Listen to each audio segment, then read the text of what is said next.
Sir ఈ మధ్యలోనే ఒక సర్వే ఒకటి వచ్చింది సార్. 30% మంది టీనేజర్స్ ప్రీ డయాబెటిక్‌లోకి వెళ్ళిపోతున్నారు అంట. అంటే ఏంటి దీనికి రీజన్ ఏంటి? నేచర్ మంత్ర ద్వారా ఆ టీనేజర్స్‌కి ఎలాంటి చికిత్స ఉంటది? అది చాలా బాధాకరమైన విషయం. 30% టీనేజ్ పిల్లల ప్రీ డయాబెటిక్‌లోకి వెళ్ళటం అనేది. అయితే ఇప్పుడు అది అందరికీ తెలిసిన విషయమేనండి. లైఫ్ స్టైలు దారుణంగా దాన్ని దెబ్బ కొట్టుకోవటం అనేదే ముఖ్యమైన కారణం. ఎందుకంటే ఎప్పుడు నిద్రపోతాం అప్పుడు పోం. ఎప్పుడు తినే టైం అప్పుడు తినం. అది కూడా కరెక్ట్ ఫుడ్ తీసుకోం. లేట్ నైట్లు ఎక్కడ పడితే అక్కడ తినటం. ఇవే కదా కారణాలు. అయితే ఇంకొకటి మనం గమనించాల్సిందంటే ఈ ప్రీ డయాబెటిక్ అని ఇంతటితో ఆగదు.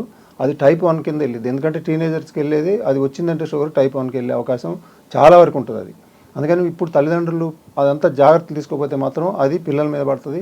వాళ్ళు చాలా ఎఫెక్ట్ అవుతారు. అయితే ఈ మధ్య నేచర్ మంత్రాలో ఒక 15 నుంచి ఒక 25 మధ్యలో పిల్లలు ఎక్కువ మంది జాయిన్ అవుతున్నారు షుగర్ ప్రాబ్లం తోటి. అయితే వాళ్ళకి ఏంటంటే ఇప్పుడు వాళ్ళు ఎక్కడైతే దెబ్బ కొట్టిందో వాళ్ళకి ఆ ప్రాబ్లమ్స్కి వాళ్ళు బలవుతున్నారో దాన్ని కరెక్ట్ చేసేది కదా నేచర్ మంత్ర. ఆ పిల్లలను దృష్టిలో పెట్టుకొని ఈ నేచర్ మంత్రాలు కరెక్ట్ డిజైన్ చేస్తున్నాం. వాళ్ళకి ఏ ఫుడ్, ఎందుకంటే పెద్దవాళ్ళలాగా చిన్నపిల్లలు అలవాట్లు ఉండవు. వాళ్ళ తగ్గట్టుగా డిజైన్ చేసి నేచర్ మంత్రాలో ఇదంతా చేయటం వలన వాళ్ళు కూడా సఫర్ అయ్యే వాళ్ళు కూడా బయటపడేలాగా మనం ఈ ప్లానింగ్ అంతా చేస్తున్నాం ఇప్పుడు.